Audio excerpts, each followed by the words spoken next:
Tēnā koutou katoa. Ko Alison O'Connell tēnei. I've come from beautiful Otatahi today to be with you for this debate on whether the government should intervene in post-retirement planning. Are we all in? Can we all come in and sit as far in the middle and the front as we can? Because we're going to have a conversation. Thank you. Now, I've been working in retirement income policy for 25 years or so, and in various ways. I'm currently with the Retirement Income Interest Group of the Society of Actuaries, and we're on our third report on decumulation, which will be published for the review of retirement income policy this year. Now, this debate is not going to be a debate under some arcane 17th century rules. The participants will not be wearing, lace collars and garters. They won't be lounging across benches speaking in Latin. I don't think so anyway. Instead, they're going to be putting their energy, wit, and considerable expertise into a sparkling exchange of views on this topic, which is most important for 21st century Aotearoa. But we are under the 20th century Chatham House rule, so you may not attribute anything said to anyone here or their affiliation. It wouldn't actually do you much good if you did, because the speakers may not be saying anything they actually agree with. Instead, the speakers have been asked to take strong positions on the different sides of the moot point and make compelling cases regardless of their personal views. We're going to take the issue of decumulation down from the top shelf. We're going to give it a good dusting, a good polishing, put it on a plinth in the middle of the room and walk around it so we can see it afresh from all angles. The moot for debate is the government should intervene in the post-retirement market to ensure there are suitable decumulation options available for retirees. Just focusing on every word there, as that might prove important. We have four fabulous speakers to do this justice. For the motion are the Wahine, Dame Diana Crossan and Dr. Claire Matthews. Diana was Retirement Commissioner for 10 years, of course, and you would have heard in the earlier session has an impressively wide range of other roles on her CV. Diana gave me such a warm welcome on my first study trip to New Zealand 15 years ago that I decided to come and stay and live and work here, so thank you, Diana. Claire has successful careers in banking and in academia. Her fantastic research helps us understand how people think about retirement planning, how they approach it, and it also gives us those really valuable expenditure guidelines for how much people need to live on in retirement. Against the motion, we have the Tāne, Martin Hawes, and David Wallace. David has a track record in that most important job of actually delivering on KiwiSaver and other investment singers, and even more impressively, he's an opera singer, but you knew that, didn't you? From last night, apparently. Martin tells clients what they should do with their KiwiSaver and their other products to help them, and I quote, become wealthy and pursue their dreams. He's an author, seminar presenter, and financial advisor. Can you join me in welcoming all of our speakers? Now, let me tell you how this is going to work. Each speaker gets 5 minutes to say their piece. First, Diana for the motion, Martin against, Claire for, and then David. Interjections from the other side will only be allowed if they are smart, funny, kind, and very brief. Then we have 15 minutes of questions, and then at the end, each team will be given 2 minutes to sum up their arguments. You, the audience, will have the opportunity to ask questions in that middle section, so start thinking now. And the objective of this event is for you to leave with well-rounded insights on all the positions of decumulation. So the voting criterion is the team that rated the most interesting points in debate and made the most compelling argument. Again, you don't have to agree with the actual point of view. A secondary objective, I'm told, is to have some fun, but obviously I'm here to make sure that doesn't get too out of hand. Okay, let's get on with it. Diana. Okay, before we begin, I want to explain something. I am the chair of Lifetime Retirement Income, and Martin Hawes is on the board. And I'm the chair of Lifetime Retirement Income, and he's on the board. Okay, got it? So I just wanted to explain that before I start, because I'm now about to convince you of the moot. So I'm a versatile person and I can take part in the affirmative team, and we've already identified Martin as having to behave. It's my role in this debate to list the reasons why the government should intervene in post-retirement market to ensure that there's suitable decumulation options available to retirees. My first why, or my first reason, is obvious. The market is not meeting the needs. I alluded to this when I mentioned that I was the chair of Lifetime Retirement Income. Did I mention that our variable annuity is really the only structured decumulation product in the market? We need competition, and government could help with this. So my first reason is the market is not providing suitable products. The second reason for intervention is the growing KiwiSaver balances. Do you remember the government set up KiwiSaver? Because the market was slow to provide modern, accessible financial products. The government has committed heaps of taxpayers' money to KiwiSaver. It does not want to watch that all go down the drain, or even just to the boat, the beamer and the batch. It's a natural development for government to be involved in decumulation. Government wants New Zealanders to manage their growing KiwiSaver balances well, so it saves on costs of accommodation allowances, rest home subsidies, and rates postponement, all interventions in their own way, in the future. If people manage their money well in retirement, they're less likely to need to call on government assistance in their old age. Moving away from provision then to regulation, the third reason is that can we trust, and we've heard that word yesterday and in this morning's session, can we trust financial service providers? We know from the work of the brilliant Retirement Commissioner in 2003 to 2013 and from the Australian Royal Commission and from the collapse of 52, or was it 53, finance companies, that there are trust issues in the finance sector. We expect our government to protect us as citizens from ill-conceived and avaricious schemes, a good third reason for government's intervention. Reason number 4 for intervention. Apart from market failure, growing Kiwi balances and the lack of trust in the sector, the lack of financial literacy and capability amongst the population is the fourth reason. Sorted and other campaigns have helped New Zealanders manage their money until retirement. The government has a head start and could use leverage to further educate the population and manage their money in retirement. With citizens making poor decisions, there is a risk of loss for the individual and family, and also ultimately for the taxpayer. My fifth and final reason is many of you will know that when Bismarck, well, of course you know this, every day you think of this, when Bismarck set up the first government-backed pension, it was for people who had outlived the average life expectancy, which at the time was 63.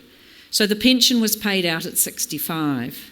Today, we still get the pension at 65, despite some efforts on some some of us, and yet life expectancy of New Zealand has increased to an average of 81.4 years and is steadily increasing. Another reason why, number 5 reason for the government intervention is the risk that people will outlive their savings. So my very strong and well-presented argument is that there are several good reasons for government intervention in decumulation phase. My learned friend, I sometimes feel like I'm in court when you say that, I like saying that, my learned friend Claire Matthews, Dr. Claire Matthews, will tell you how this can and should be done shortly. I believe, listen to this carefully because this is my final sentence, I believe it's better the strategic use of taxpayers' money now than the panic bailouts and unforeseen hits on the Crown budget in the future. I rest my case.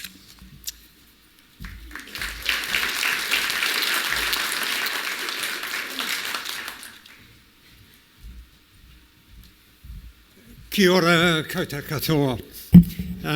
I'm told I've got to keep my male competitive spirits well in check. And if I wasn't going to do that, I could try a few cheap shots. Like we have a board meeting next Thursday, and I look forward greatly to how Diana's going to explain to her fellow board members of lifetime income as to why the government should become one of our competitors. I won't do that, of course. No.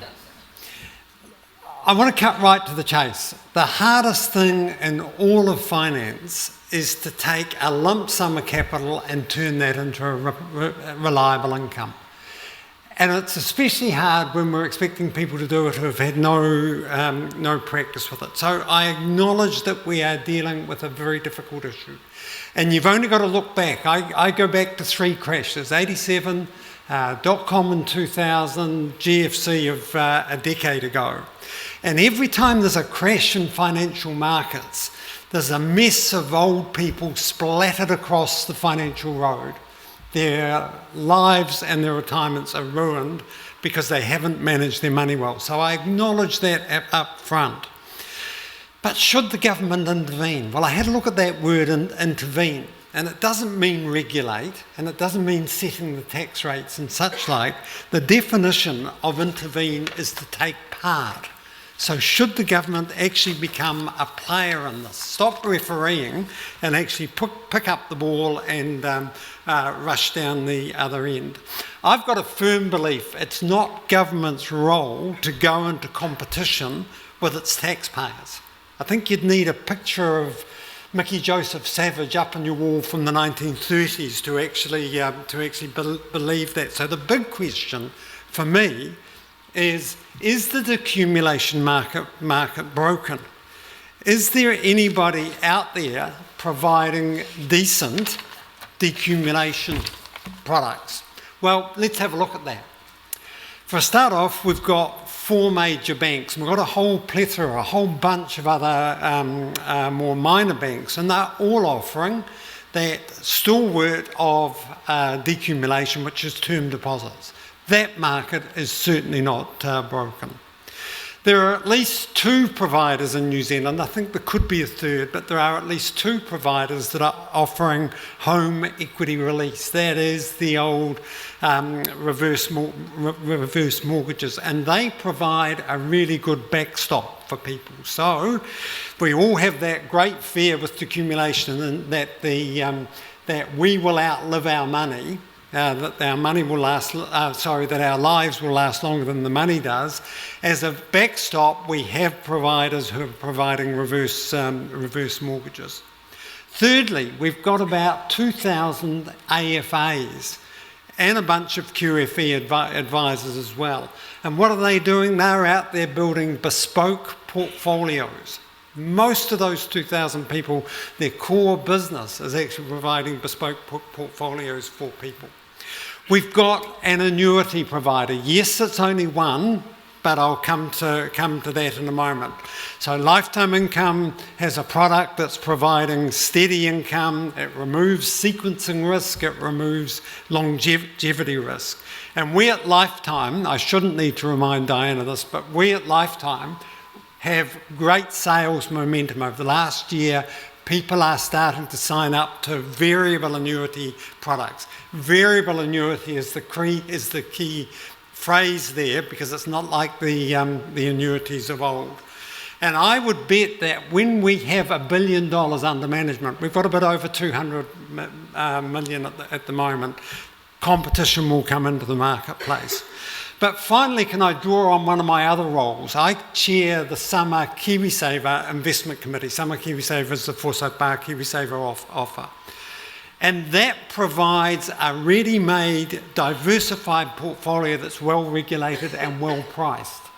So people, instead of defaulting to what they know, which is term deposits and a rental property down the road, now, from 1st of July, over 65-year-olds can join that, and they are joining, and they're joining to use it as a decumulation product.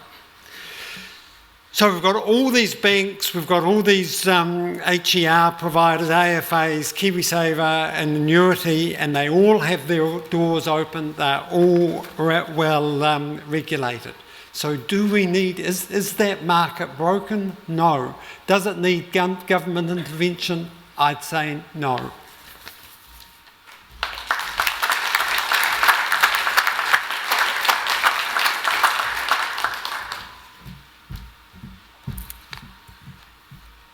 Thank you, Martin.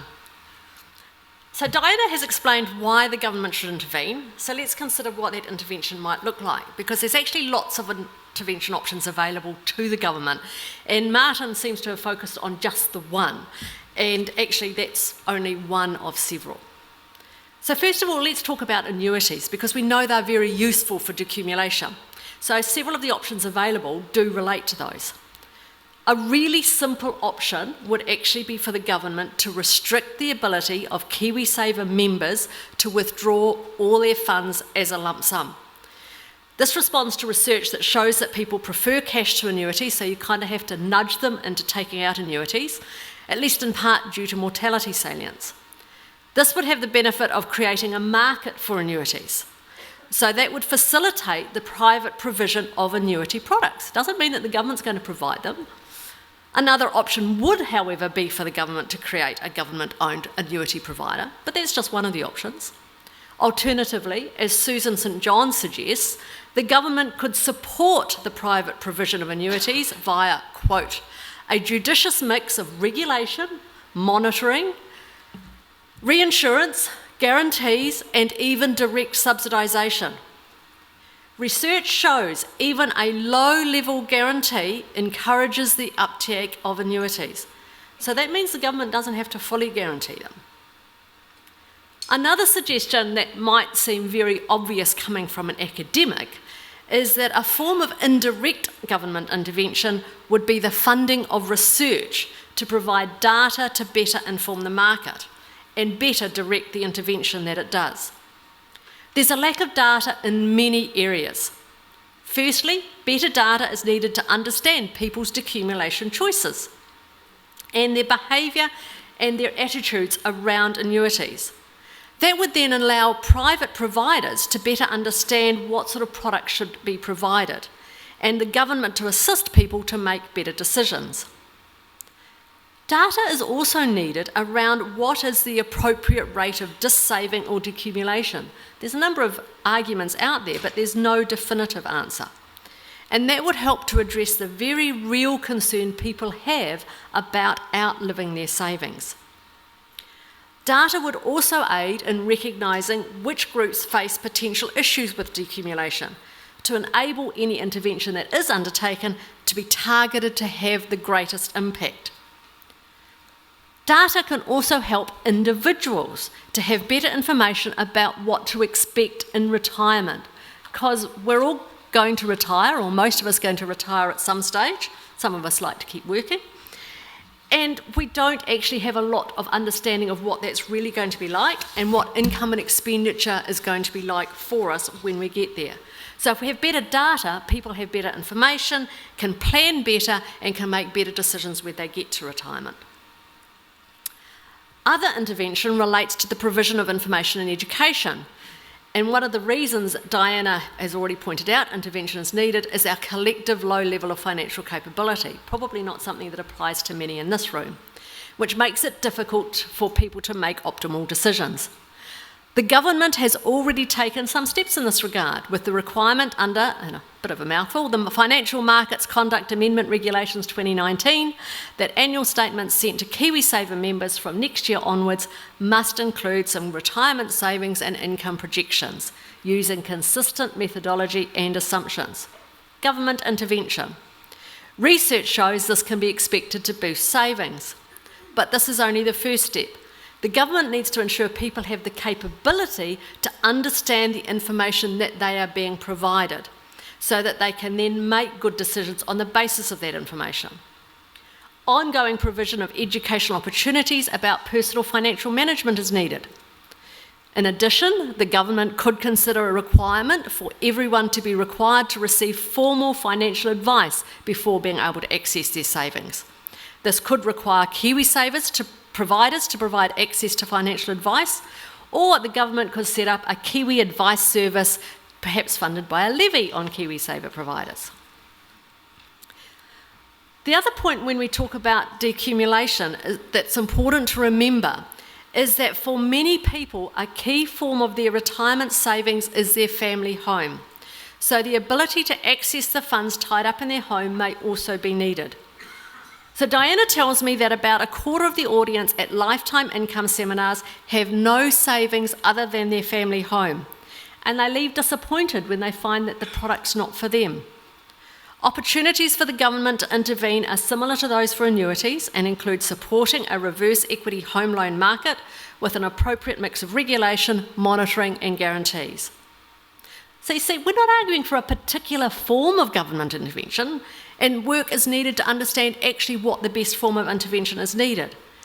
But the options that are available to the government include actions around annuities and reverse equity home loans to make those easier to access and provide, access to improved data to inform the market and the government, and the provision of information and education to facilitate better decision making by individuals.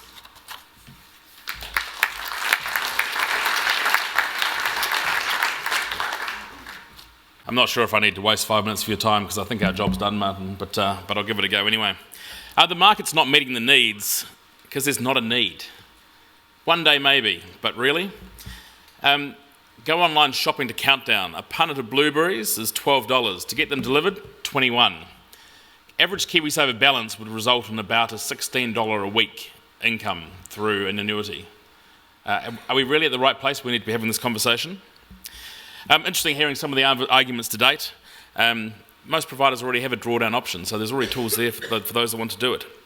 I mean, it's interesting, there's a self-serving call for some government funding for early starters in this market, and funding research when already FSC and many providers are doing this research and continue to meet the needs of their customers through their offers. In fact, the Massey Income Survey provides a great view as far as what adequacy looks like in retirement. So we have many of the tools there already for people to help themselves and providers at the end of the phone to do that. And we've talked about what intervention might look like. People call for long-dated bonds. I'm not sure they're looking too attractive at the moment. KiwiSaver rule changes. We're just looking at the default review, and there's a number of conversations in there around trust and confidence in the KiwiSaver regime. I'm not sure restricting access just to force people's hands on income retirement is really the way to go. Already people are concerned about the fact they're going to potentially lose their over 65 benefits when in fact they can continue to keep them. So how do you actually change something like that without scaremongering? Tax incentives. So I've already seen Diana's slide earlier this morning in the main plenary talking about equity, equality and reality. Those in this room will be standing on top of all those boxes having a happy time while many people struggle to see over the fence. And set one up themselves, as Martin's alluded to. I think we'll see that the Kiwi Fund bill didn't go too well, and we'll see the demise of any suggestion of such a thing. So given that the $16 isn't going to buy a Mr. Whippy ice cream for the grandkids, let alone a flake or any sprinkles, there's bigger fish to fry in the KiwiSaver market at the moment. 40% of people aren't contributing. So that $16 a week isn't going to increase without focusing on actually the accumulation phase and getting those balances up. Meaningful contribution rates, even for those that are making a contribution, a default rate of 3%, as we heard yesterday from Jeremy, really isn't going to cut the mustard as far as income adequacy in retirement. And there's so many inefficiencies in the system. Some great work happening from IRD through the transformation, potentially reducing costs over time for providers, but there's still plenty of work to be done to make it a really slick system. Competition and innovation is another topic within the default review. Government-mandated annuities is not going to provide the sort of ingenuity that we'd expect from Kiwis, with people following a single path towards a single outcome. As we've seen in Australia, there's currently one annuity provider in Challenger, but yet many others are finding ways to have account-based drawdowns, all sorts of tools and tricks to assist them in their retirement adequately. And annuities, the capital requirement, I'm pretty sure that no one really likes Adrian Orr at the moment when it comes to things like that. So I'm not sure that the Australian banks and other providers are really going to put their hands in their pockets and start stumping up with capital to support that. Do we really need one? You know, a good 20 to 25 year drawdown through those go-go, slow-go years before you get to the no-go ones. There shouldn't be really an issue for managing longevity risk if people and providers put the tools in place. Let the savers and spenders lead and the market react. This is why I believe the government should not intervene in post-retirement planning. Thank you.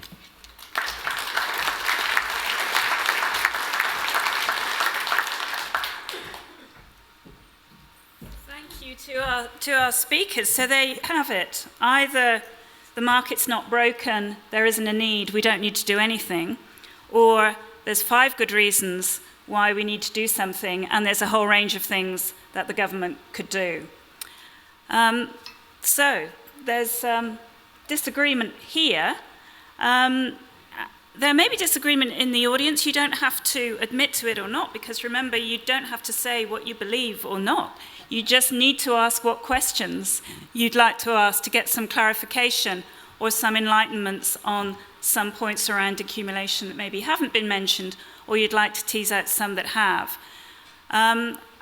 We don't have the app working, so I think if you want to ask a question, it's the old-fashioned way of putting up your hand and yelling, because I can't see you very well, the lights are really bright.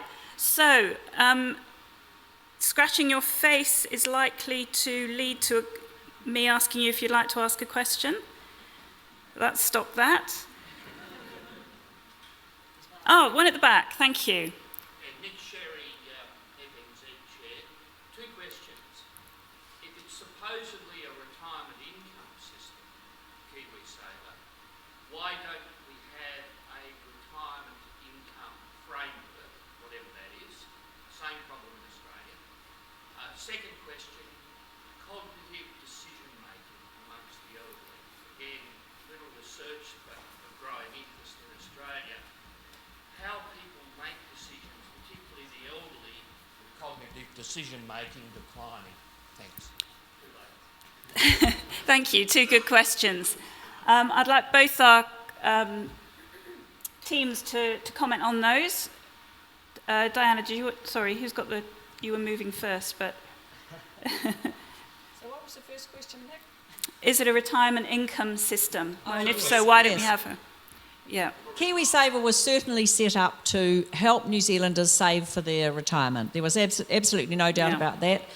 We at the time when it was set up, we added in the ability to take money out for first home, because not necessarily for the first home, but in order to get young people to start saving.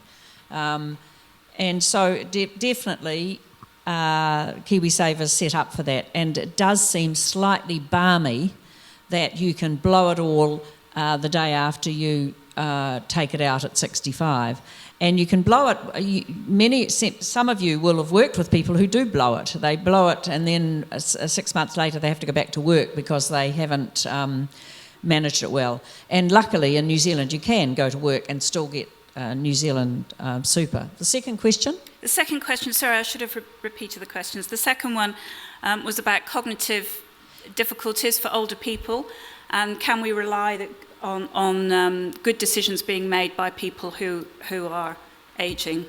I think that many of the people we're talking about, Nick, are making decisions somewhere between 55 and 70, and I'll challenge you afterwards about cognitive the age of 70 outside later. So I think we're not. There are issues of people older than that, and we have protections, as you will in Australia. We have protections for having people to support them through those decisions. But these decisions are being made at 55 to 70, and I think we're okay. For the Tāne? Yeah, I'm not worried about the cognitive decision making either, because most people are doing this at about age 65, and there's nothing wrong with their minds. What they're lacking is actually experience. They've got tons of products. We don't need government to come in with more retirement income products. We've got them. They're there. What they need is education. And, government is not going to intervene in that. We don't want government coming in with another lifetime income. We don't want them coming in with their own KiwiSaver. Those things are there. So, in fact, if you look at the purpose of the KiwiSaver Act, it doesn't mention income in retirement. It is about acquiring a savings habit and looking forward to retirement, but it doesn't actually say income. It just says you have to take it out. Can't take it out before 65, so that suggests strongly that it's about retirement. Yeah, but it's interesting that we start talking about decumulation, and immediately people think it's about income, right? And there's some very strongly held views around that decumulation does mean income, and there should be a sort of switch into income. So I'd like to ask the two sides what they think people actually need in retirement. Is it all about income? I think it's a bit of a mix of both. So we probably see current statistics reasonably roughly. About 20% of those people over 65 have taken their KiwiSaver out in a lump sum, remembering that it's a very small amount of money. And about 30%, I think, were taking out regular withdrawals. And another 50% were leaving it there. So I think it's interesting that we don't trust anyone to look after their own money when only a very small portion are actually taking the whole lot out, and probably a very small amount. As far as adequacy goes, and I think the Massey survey is fantastic as far as putting some numbers to that. But it's a number of things. Yes, there's an income requirement, but it's also those things and those sort of capital requirements along the way: re-roofing, the new fridge, the car, all those sorts of things. So just having an annuity is not the answer. Having some flexibility around how you take your money out, and I think we're seeing already that Kiwis are making those decisions for themselves. One of the points I'd make is I think we've got to stop thinking about how much people get in their KiwiSavers at the moment, because accepted that at the moment people's balances aren't very big, but after they've had membership for 20, 30, 40 years, which is what we're going to get to, we're going to have much bigger sums. And so we've got to talk now about those larger sums, because we've got to start putting in place the mechanisms around those larger sums, not necessarily the 10 or 20,000 that people might have. But I think you're right. It's not just about the income. It's about understanding how to deal with the money. It's financial capability. And while some of us are really good at that, some of us are very lousy at that. And it's about providing the support and the assistance to enable people to make good decisions, that if they don't have the financial capability, to give them some protection so that they can't make really bad decisions or have really bad outcomes from doing so. Yeah, I think we should stop thinking about KiwiSaver in this conversation, because this is really about people who have got a lump sum from any source that you might imagine. They've sold the business, they've sold the farm, they've cashed up their superannuation savings, they've downsized the house, they've got a lump sum. It may be $250,000, it may be 5 million. I see enough people like that who have sold the farm. They all struggle with it, largely because they are thinking of income.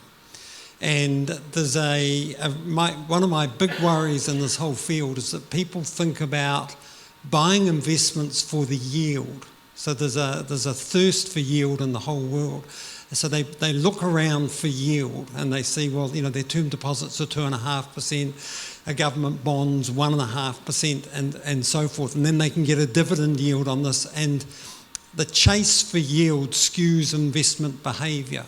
It skewers it badly, actually. And really people have got to think instead of about income from an investment portfolio, but look at total returns, including capital gains. So being prepared to cash up to some extent and pull out capital gain. We have a very good example of with government super, not New Zealand super, but government super that closed in 1991. But if you ever talk to anybody who were in the government, whether they were teachers or doctors or lawyers or whatever, but they happen to have government super, they are hugely delighted that there was an intervention that said you can't take it lump sum. You have to have it as an annuity as well. And many of them are the kinds of people that Martin's talking about who struggle to, and Claire talked about, they don't have the financial capability or the be-botheredness. One of the things we sometimes forget when we're in the finance sector is that the rest of the world aren't that interested in money, even their own money. They want it to work for them, just like you want your dentist and your hairdresser to work for you, but they don't necessarily want to do it themselves every day. So having the government intervene, she says yet again, by requiring Kiwi savers or people to take their money out in an annuity, some lump sum, because of course we'll have the car and the fridge and the whatever. We're not suggesting that it all go into an annuity, but when you look at government super and how many New Zealanders throughout this country are doing well and managing their money well because they were required to take it out as an annuity, I think we should extend that. Thanks, Dana. Yeah, I can testify to the, as I'm on the government super board, the number of people who are very glad that they've got that, even though they didn't think about it too much when joining. However, our sister organisation, which is the National Provident Fund, a lot of those funds have a choice of whether you take an annuity and or keep it as a lump sum, and only 25% of people actually take an annuity. So that's the difference between choice and it's sort of being automatic. But Alison, can I ask you a question here? Ooh. Is that government, reversal. and Diana, is that government superannuation fully funded? Or isn't that topped up out of the consolidated fund? It's a complicated hybrid system, but I would argue that doesn't actually matter. Well, I think it does matter, because matters- that's what the matters government in has lots of done when ways. it intervened before. Yeah. And now we taxpayers are topping up because they never fully funded it. Yeah, no, I meant it obviously matters in terms of it needs to get paid for, but it doesn't matter for whether or not, the point we were making about whether or not people see it as a good product that they are glad that they had. And that shouldn't stop us from looking at as an example for what we're discussing now. Sorry, I'm only the chair. And Carry on. Martin, can I challenge you, because that's the very point that we want to make, is about if we don't intervene, taxpayers will end up paying a lot more in an emergency. You've just given me a really good opening here, a good segue, because if we don't find a way of intervening early, then we'll have that panic buy, that bailout, that of accommodation, more people needing accommodation allowances, more people needing rest home subsidies, rates postponement and all those sorts of things, because we didn't strategically intervene at the beginning. So your intervention is going to be setting up something like the government super fund, which couldn't get its act together well enough to be fully funded. Ooh, We keep coming back to... No, I didn't say that. What I'm saying is that if the government was to intervene by regulating that people have to take an annuity, it doesn't matter if it's a private sector annuity. I'm not suggesting that totally the government needs to intervene. We're talking about intervention, somebody said, was participation. Intervention is many things, and the government could intervene by requiring, because they put a lot of money into KiwiSaver to start with, the taxpayer did, we don't want people falling over or spending all their money. We know in Australia, for example, that there's aberrant behaviour as they get to 65, is it 65 when you can get the pension, because it's means tested. So people spend up madly if they're on the margin so they can get the means tested pension. The same thing here is that people can spend all their money and then get the taxpayer to pay the rest home subsidy. I think you need to have a little bit more faith in our good providers out here. The interests are completely aligned to ensure that those people going into post-retirement have the products they need to have a good and fruitful retirement rather than take the cash.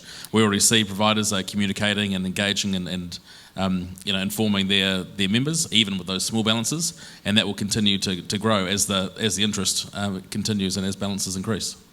We've got time for one quick question from the audience. One over there, thank you. What I can see, if there is this argument between left and right, and then really is education the question, and the government gets involved in providing that education through a government department when they get their funds available. Is that a sort of solution? So are you advocating for education? I'd advocate government intervention, but I'm talking about, and Martin could sell all his books in this area. Okay. Education. So what you're talking about is really not so much education as advice at the time of withdrawal. From a government agency. It could be a government agency, it could be private financial advisors but they're just required to. But they need the education as well, because you can't just give people advice, because they need to be able to understand that advice. So there needs to be education, and you can't do that at a point in time. Education has to be built up. So we need to start. I know there's arguments as to whether it's good to start at school, but in the reality, teachable moments are really important, and there's a lot of teachable moments with young people. So starting with young people, but providing lifetime financial education, and then providing advice at the time that you're going to access your funds, yes, that would be a really good outcome. And interventions are very blunt stick as well. We heard some of the conversation yesterday about the projections, picking some random numbers and then assuming that's what life's going to look like in the markets for the next 20 or 30 years. The best people to have these conversations are the individuals that know their own personal situation and their provider that knows where their savings are at and what they can provide them to help them. Today it was announced that New Zealand school curriculum, will have compulsory New Zealand history. Hooray. All of the time, which is great, fantastic. All of the time I've been involved in this, we've been trying to say we should have compulsory financial literacy, and that's a government intervention I agree with, and we could all say let's have New Zealand history and financial literacy. Thank you. All right, thanks very much. We've run out of time on questions, so we now ask each team to sum up. And at this point, they really are trying to win your vote, so I hope you're thinking about which team you're going to vote for. Claire first, I think. Oh, that first. Was that you? Look, if I was going to remain competitive and really wanted to win, I would be talking about the definition of the word intervention. Now, I defined that, and I looked it up in my dictionary, having blown the dust off that old dictionary, and the clear definition was to take part. So we're not talking about regulation or anything, or setting of tax rates. We're talking about should the government take part in this. In this, I started my career as a teacher. Delighted to hear Claire use the term teachable moment. Financial literacy is difficult to teach because there has to be a teachable moment when somebody is actually doing something. That's when it's starting to hurt, and that's when you can start to provide education.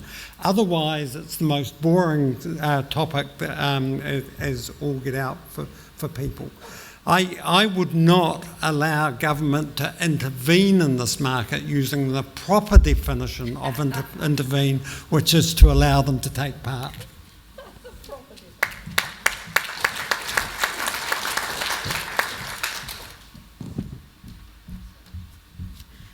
So with all due respect, I'm going to disagree, Martin. I believe that taking part can include regulation. Intervening does not, and taking part does not just mean having to be a provider.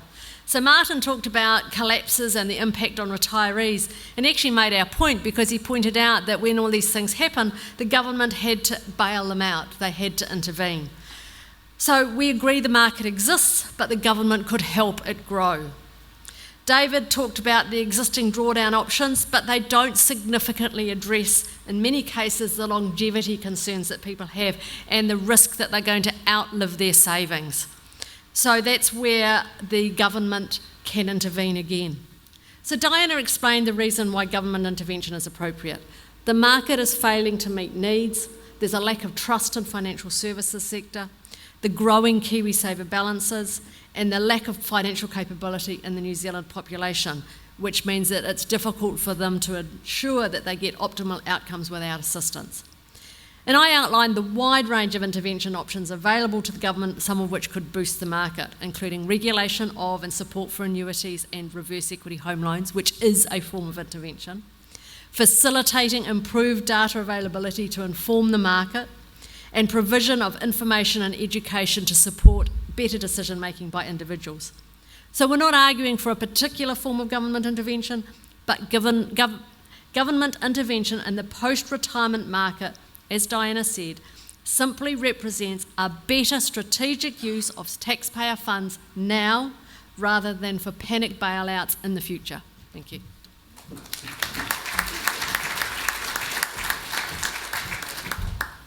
Thank you. And now I'd like to move to the vote. Remember that you are voting for which team made the most compelling arguments, who helped you look at decumulation afresh and made the most insightful points. So like the speakers, you may not agree with what you actually vote for. No one's going to hold it against you, at least not in public. And I'd like you to vote, please, by a show of hands for the wahine, for the motion that the government should intervene in the post-retirement market to ensure there are suitable decumulation options available for retirees. For the wahine. Thank you. And now for the tane, against the motion that the government should intervene. Ooh. No, there aren't. Just out of interest, who abstained? Okay, so I would say that's a fairly clear win for the wahine. I declare